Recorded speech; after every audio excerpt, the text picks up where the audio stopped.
Alright, so welcome back to the end of the 5-wing GE project. I ordered the Switch thanks to VegaBase25 and Mike Grandet and a lot of you cats who are giving me advice, helping out. I really appreciate it. This was cheap. Got it for, with shipping and everything, it was less than $4, and they were more than that on eBay. So that's cool. And it came really fast. So here we are, and it's Memorial Day weekend, and I'm able to get this guy back together. Now, I was expecting to have to cut these 3 wires and solder them onto this thing, but as you can see, these are like plugs. I already pulled one off. It came off just fine, so I'm literally going to be able to just plug this back onto here. Alright, we've got all 3 plug dealies off of the old motherboard for the little Switch deal.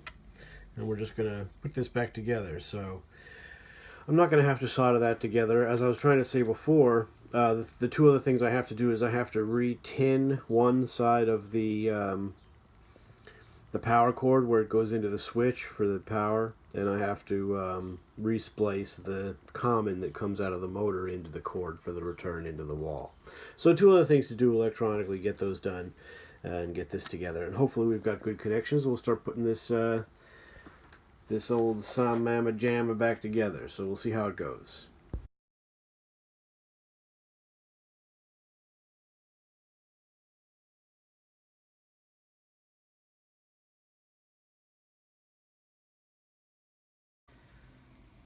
Alright, we're making a little progress here. We've got the motor mounted back on the case here. I was able to get the cord and grommet back in here without too much fuss, which went nice. I got the tinned lead, and then the neutral, which is ready to, that's twisted with a plastic cap, as you know. So we're starting to get close here. So I got my mammoth screwdriver guy, and we're gonna get this mounted, and we're gonna move on to the next part. When I did the initial teardown, I didn't really worry too much about these bags, and I wasn't sure how they were attached, so I cut them off. And then after the fact, hindsight is 2020, I realized that they're sort of, probably their purpose is to insulate the switches like this with these open electrical connections. This one's not so bad. Sure, they would keep water out, right? And with this fan, I'm not that worried about it. But they might be literally for insulation, so electrical insulation. I don't know if that jives, but so I'm just using a little electrical tape to sort of just tape these back up, and I'm going to use them when I reattach the switches to the housing. So that's what I'm doing right now.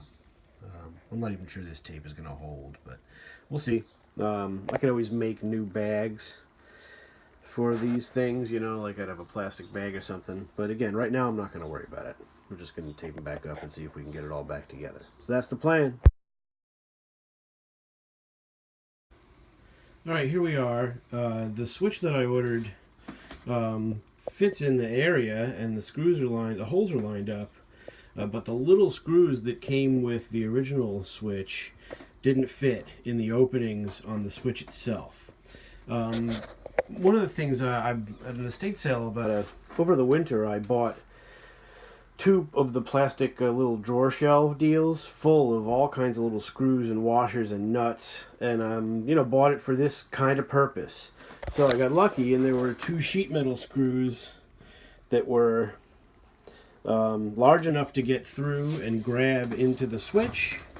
As you can see, so they protrude out a little bit, but I'm not really worried about that.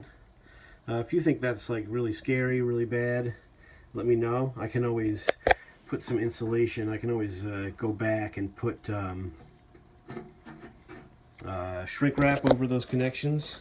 I don't know if a spark would jump that far, and it was, like I said, it was screwed in originally. These are just much smaller, but it holds it in, and we have our switch in place where we want it, and it seems to be pretty firm stationed there, so I think it's good. We'll move on to the next part. And of course I forgot to put the little plastic bag back on, so I took it out and put it back on. There you go. That's how you do that. Alright, on to the next part. I'll try not to forget the second little baggie. You know how it is. Expect the unexpected. I'm getting the wiring back into the center post that holds the motor mount, and these clips don't really, they seem to be kind of weak, and they don't really want to plug back in. They're sort of loose. They came out fine, and I didn't break or anything, but they don't really want to stay in. They're not flexing back out to their proper position. So this might have a twist tie in its future. I know that doesn't look too cool, but that's what we might end up doing. And then there's all the other ones that go up here. So we're going to see how those work too. You know, this is old wiring, and it's kind of stubborn. And that's what's kind of pushing these out. It just doesn't want to stay in here. So we'll see. We'll see what we do. I might end up just doing zip ties and getting rid of this crap here. So we'll see what happens.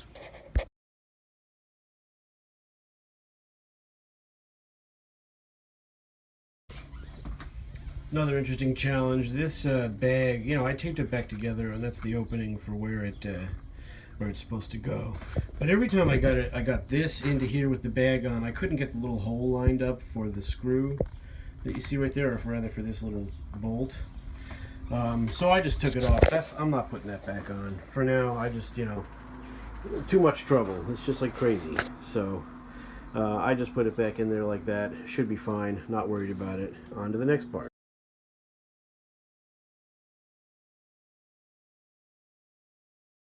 So zip ties it is. You know, I got them in the case, these two clips for the wiring for here. It goes right there and clips in.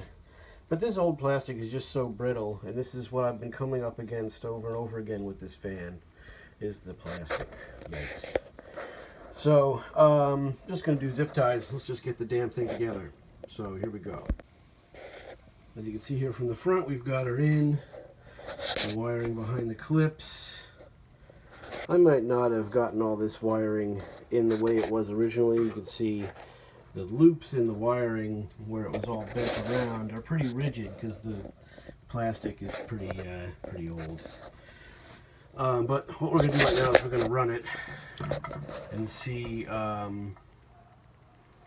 if it's running electrically. See if we don't get electrocuted. A rat. All right, I've got it pointing. I've got it running forward. It's plugged in. Let's see if it runs. There's low, medium, high.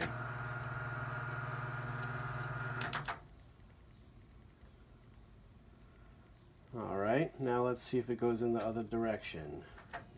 And yes, it does.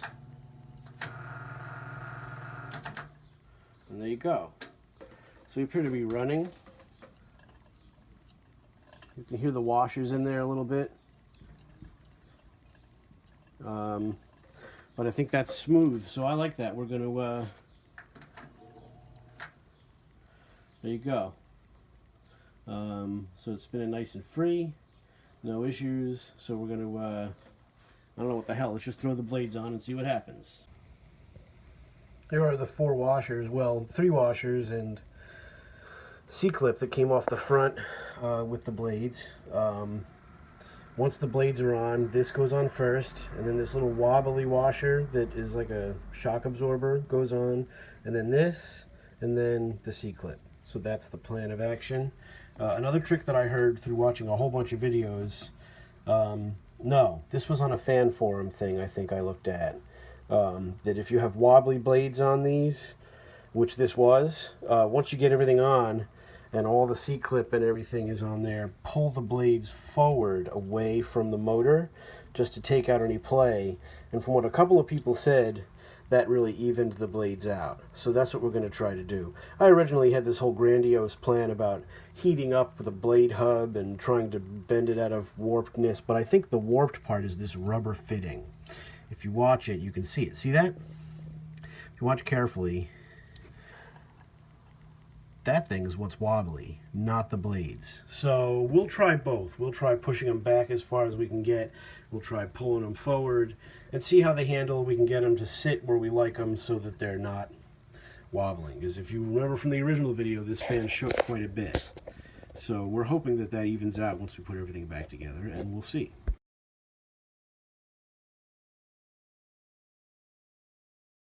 So we'll see how that goes. It's on there, and we have our number 1, number 2, number 3,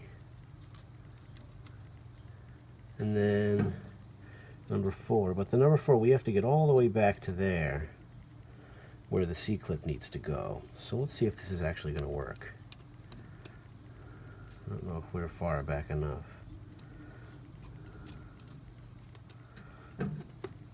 Even pressing that all the way in. So I think the blade hub needs to go on farther. So we're going to have to lay this down flat and deal with it. The other thing that's going on here is there's 2 slats or whatever on the rubber hub that have to line up with your inside of the hub here, and that's probably what I had wrong. So I'm going to attempt to line that up, and we'll see how we do. Right, so that worked much better. I got those 2 sides lined up with the hub, and now, as you can see, it's extruding much farther. So this is now all the way down. Another thing we notice is that we don't have any issue with the bag on the other side for the plug. So we have good clearance. It's still a little close, so I'm going to try and tuck that under, and we're going to get the stuff on here that needs to go on here. All right, so we've got our fiber washer and our wavy washer. And then our metal washer goes on, and then next is the C-clip. And now that everything's back down to where it should be, the C-clip, the area for the C-clip is visible and ready to rock. So then we just gotta put this on there, and I'm gonna end up having to use the tool to do that. This C-clip doesn't really want to fit the tool. The little openings are, this is too fat and stupid. Kinda like me. So the struggle is real, and I don't want to break this before I can even get this on here.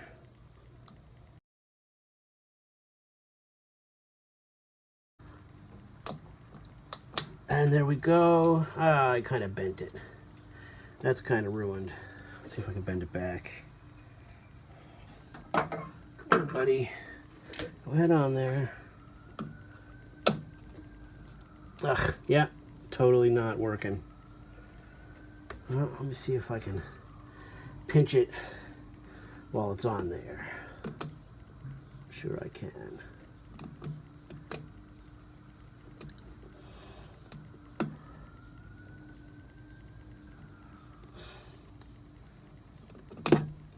This ain't gonna work.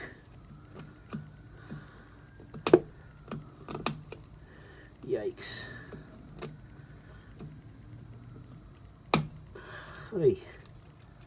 Okay, well, it's sort of on there. That's gonna, everything's kind of loose, but it's in there enough for right now that I don't think it's gonna come out of its little groove. So that's a start. Let's see about, remember I was talking about pulling the blades forward. Let's see if we can do that.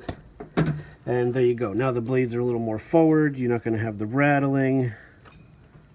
And it does look a little smoother on the circular motion. I kind of like that. That's kind of cool. So let's stand her up and run her. All right, she's plugged in. The blades are on. We're going to start her in forward on low.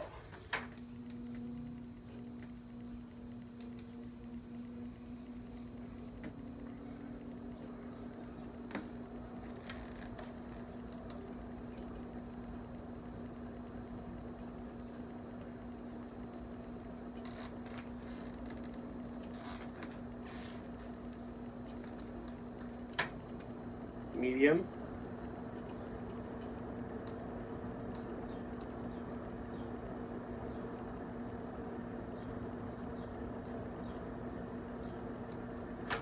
High.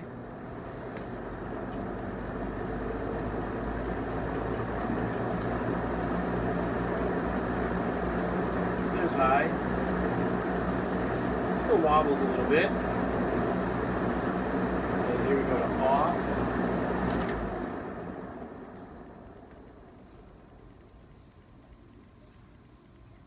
Okay, that's off.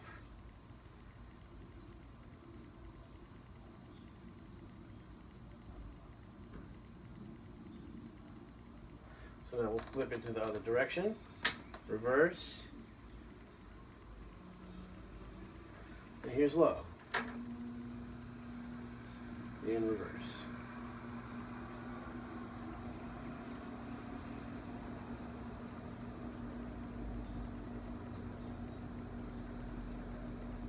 Okay, there's low, medium is this.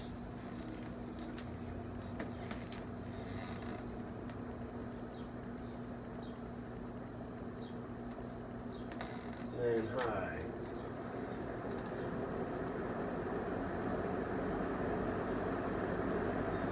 It's quieter now than it was. We don't have the grates on it, and I think when I ran it before for you, the grates were on, so let's throw the grates on and see how it does. That's high in reverse, and we'll go to low for the second spin down.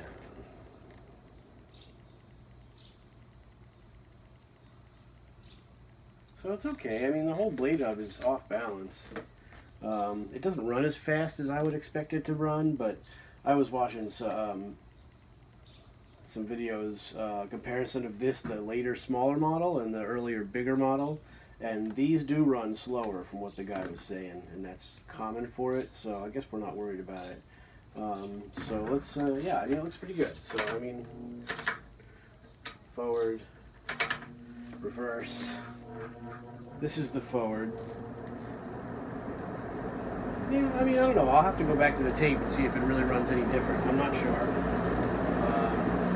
But it's back together anyway. And so there she is on high. So this is the forward position, and here is off.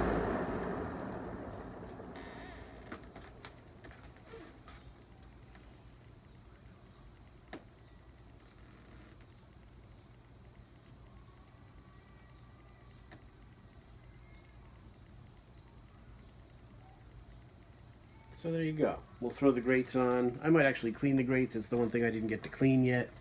And we'll put it back together. We'll be done with this one for now. Thanks for watching.